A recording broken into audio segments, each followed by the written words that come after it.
Now on GMU at 5, President Donald Trump now impeached for a historic second time. Here how Utah's delegation voted and what comes next. And President-elect Biden to announce his COVID-19 relief plan, just how many dollars he's proposing. And then thousands of seniors in Salt Lake County lining up to get the COVID-19 vaccine. See the challenges many face simply trying to get the shot. Plus, speaking of challenges, Brian and Sarah, we're going to deal with hazy conditions for today as that inversion locks in. Good morning. You're watching GMU at 5 a.m. Live from Utah's first TV station, Good Morning Utah at 5 starts now. Good morning, Utah. I'm Sarah Martin. And I'm Brian Carlson. The time is 5 o'clock on this Thursday. We'll get to our top stories in just a moment. We begin with a structure fire that sparked overnight in Ogden. This started around 3 a.m. near 2500 Monroe Boulevard. Crews say flames were coming from the back of the building. They were able to get it under control quickly. No word if anyone was hurt or what caused that fire. And America is now in a moment we've never seen before. President Donald Trump has now become the first U.S. president to be impeached twice. The House voted yesterday to impeachment for President Donald Trump on incitement of insurrection. It comes a week after violent pro-Trump rioters stormed the U.S. Capitol. The president has not taken responsibility for that attack, but he is now condemning it. President Trump broke his long silence, speaking out on the White House's Twitter page. He said the violent mob that stormed the Capitol are no supporters of his. Mob violence goes against everything I believe in and everything our movement stands for. No true supporter of mine could ever endorse political violence. He did not mention the impeachment. Trump's second impeachment is considered the most bipartisan one yet.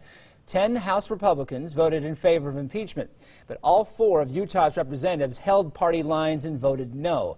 Congressman Blake Moore and Burgess Owens, both on the job for just 10 days, joined House veterans Chris Stewart and John Curtis in rejecting the motion to impeach.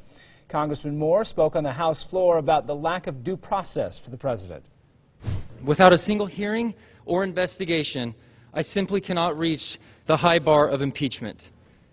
Meanwhile, Congressman Curtis issued a joint statement with 3 other Republican lawmakers calling the president's actions reckless and wrong, but saying the impeachment is politically motivated. So what does impeachment mean for the final days of Trump's presidency? Will the Senate vote to confirm? ABC4's Jared Jotnini live at the University of Utah to break down what's next for the president. Jared. Sarah, well, still a lot of unanswered questions. A political science instructor here at the University of Utah says impeachment is a lengthy 2-part process that's delayed even more right now because of the pandemic. Now, yesterday, the Congress back to business yesterday after being impacted by the riots the president is now being held responsible for. Congress voting to impeach the president, a majority finding the president guilty of inciting violence against the government of the United States during the deadly riots at the nation's capital last week.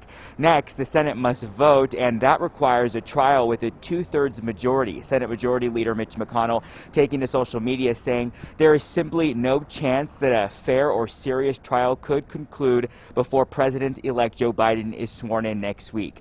James Curry, a political science professor here at the University of Utah, says this is all uncharted territory, which is testing the impeachment process. A president of the United States has never been impeached twice. In fact, only a few presidents have been impeached at all. Up until President Trump, the only 2 presidents who had successfully been impeached by the House of Representatives were President Andrew Johnson in 1868 and President Bill Clinton in 1998. Now, President Trump, by the end of the day, in all likelihood, is going to be the only president to have been impeached 2 times, which is a truly remarkable occurrence. Curry, who you just heard from there, says should the Senate vote to impeach, President Trump could lose benefits awarded under the former President's Act, like a $200,000 pension, a $1 million annual travel allowance, Secret Service for life, and he'll lose his ability to rerun for office. Now, there's still a long road. Again, this all will be taken up by Senate, but still a lot of unanswered questions about what will happen next. Reporting live, Jared Jotnini, ABC4 News. All right, thank you, Jared. Cities in every state are preparing for possible violence on or before Inauguration Day, excuse me. Salt Lake City is no exception. You can see here government buildings boarded up well in advance. The mayor's office says they're doing this out of an abundance of caution. And breaking all of this big news down, coming up on Good Morning Utah at 6, the Hinckley Institute of Politics will join us to talk what comes next in the impeachment process. Time now for your weather on the 4s.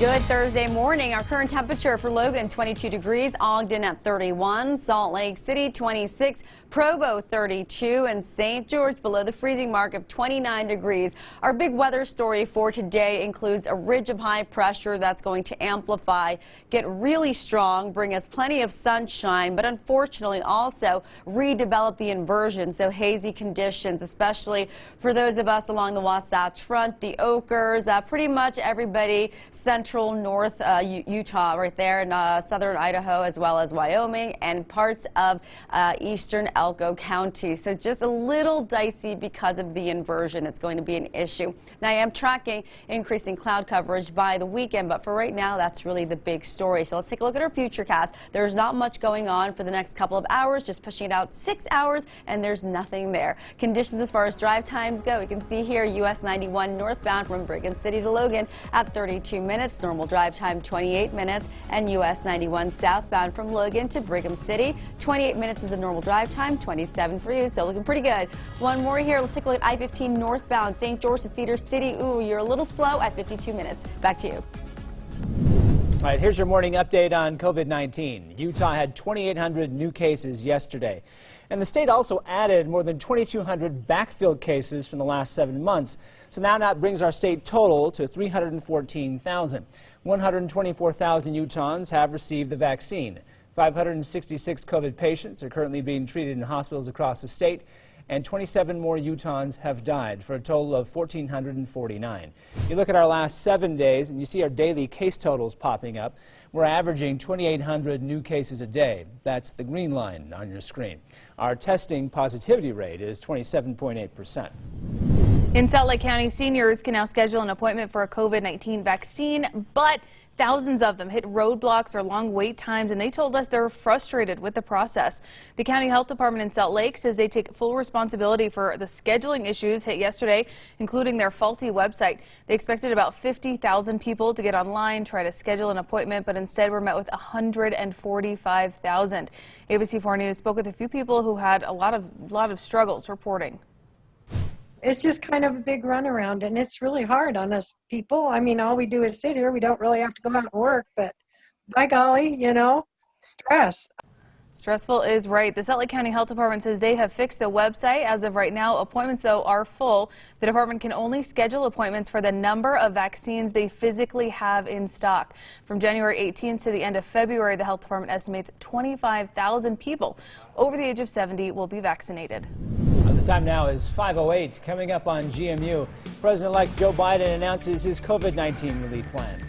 Here are the new money he hopes to get to Americans when he takes office. Plus, students at 2 schools in Park City now switching to learning from home. Hear which schools are shifting to remote learning and when they'll be back in class. And a huge trade in the NBA, plus we'll get you ready for tonight's big showdown between Utah State and San Diego State. That's coming up in your morning sports report.